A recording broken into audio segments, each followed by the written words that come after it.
Hello everyone, and welcome back to another installment of Let's Play Dragon Age Origins. Last we left off, I was pumping Sten for approval. One last go. A portion of it. Why do you? Exactly. You don't ask, nor do I. The Arishok sends me and I go. Don't you have to report back then? Yes. When are you going to do that? Never. I cannot go home. I'm sorry. Thank you. Can we move on? We keep the darkspawn waiting.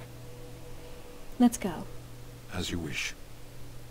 Now, how much approval did I gain from that? 98.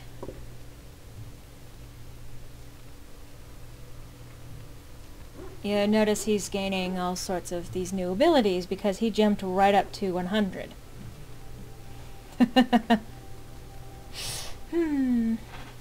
Oh, sorry. I'm bumping my desk. So, of course, after repeating the exact same conversation over and over again, I don't know how many times. Not too many.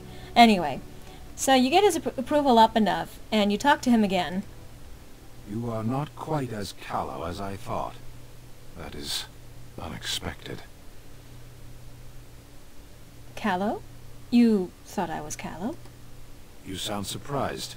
You must have heard this before. You'll get over it. Eventually. I really like Sten's sense of humor. Anyway, so will you tell me now why you were caged? I caged myself. A weak mind is a deadly foe, as you are no doubt aware. Exactly what happened? I told you before that I was sent here. I was not sent alone. I came to your lands with 7 of the Beresaad, my brothers, to seek answers about the Blight. We made our way across the Fairland countryside without incident, seeing nothing of the threat we were sent to observe.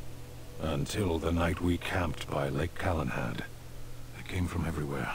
The earth beneath our feet, the air above us. Our own shadows harbored the darkspawn.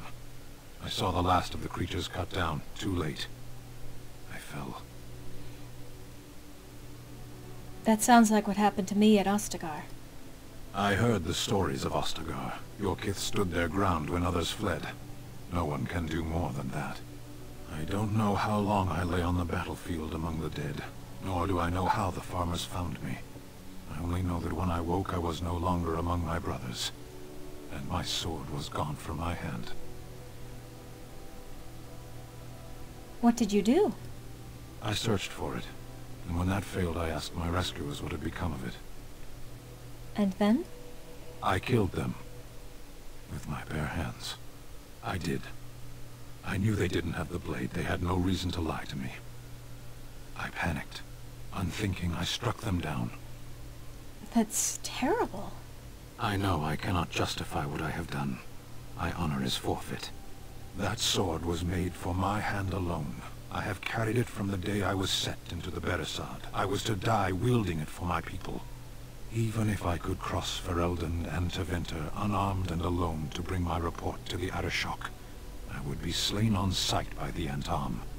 They would know me as soulless, a deserter. No soldier would cast aside his blade while he drew breath. Couldn't you search for it? If I knew where to look, it would be in my hand now. Where did you fight the Darkspawn?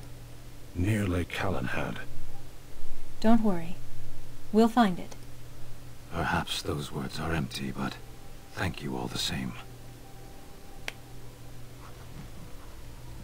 And normally that would have also gained some approval, but since he's already at 100, which I can show you, he's already at max. He cannot approve any more. Yeah. And I know that the last couple of videos have been a lot of just talking with people, but I think that that's part of the game experience. It certainly is mine, and a very good reason, or for a very good chunk of why I love this game as much as I do. So anyway, going back to the conversation with Alistair that I skipped in favor of that one. I have some questions. Of course. What changes about you after the joining? You mean other than becoming a Grey Warden? I mean, what changes physically? You know, I asked Duncan this too, and all I got was, "You'll see." Just try that line on me. I have other lines for you. Trust me. Ooh. Well, it's not that Duncan wants to keep it a secret, it's just that the Grey Wardens don't discuss it much. I gather it's not a pleasant topic. The first change I noticed was an increase in appetite. I used to get up in the middle of the night and raid the castle larder. I thought I was starving. I'd slurp down every dinner like it was my last, and my face all covered in gravy. When I'd look up, the other Grey Wardens would stare, then laugh themselves to tears. I haven't felt anything like that. Really? Because I was watching you wolf down food the other day, and I thought, ooh, it's a good thing she gets a lot of exercise. What can I say? I'm a growing girl. I'll say. I didn't mean it like that. No, don't hit me. I bruise easily. Oh, and then there were the nightmares. Duncan said it was part of how we sense the Darkspawn. We tap into their, well, I don't know what you call it, their group mind. And when we sleep, Hive mind? it's even worse. You learn to block it out after a while, but at first it's hard. It's supposed to be worse for those who join during a blight. How is it for you? Nightmares. Yes, I know what you mean. Some people never have much trouble, but that's rare. Others have trouble sleeping their entire life. They're just more sensitive, I suppose. Everyone ends up the same, though. Once you reach a certain age, the real nightmares come. That's how a Grey Warden knows his time has come. What are you talking about? Oh, that's right. We never had time to tell you that part, did we? Well, in addition to all the other wonderful things about being a Grey Warden, you don't need to worry about dying from old age. You've got 30 years to live, give or take. What? The taint. It's a death sentence. Ultimately, your body won't be able to take it. When the time comes, most Grey Wardens go to Orzammar and die in battle rather than waiting. It's tradition. Why Orzammar? You'll always find Darkspawn down where the dwarves are. The oldest Grey Wardens head to the deep roads for one last glorious battle. Not that there's a shortage of Darkspawn during a blight, but that's the tradition. The dwarves respect us for it. And you wondered why we kept the joining a secret from the new recruits. There you have it. I never wondered that. I understand. You know, Duncan, he started having the nightmares again. He told me that in private. He said it wouldn't be long before he'd go to Orzammar himself. I guess he got what he wanted. I just wish it had been something worthy of him.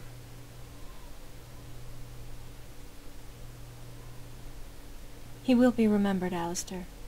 As will the others. I know. Ending the blight should make this all worthwhile, right? He approves +5. Wait.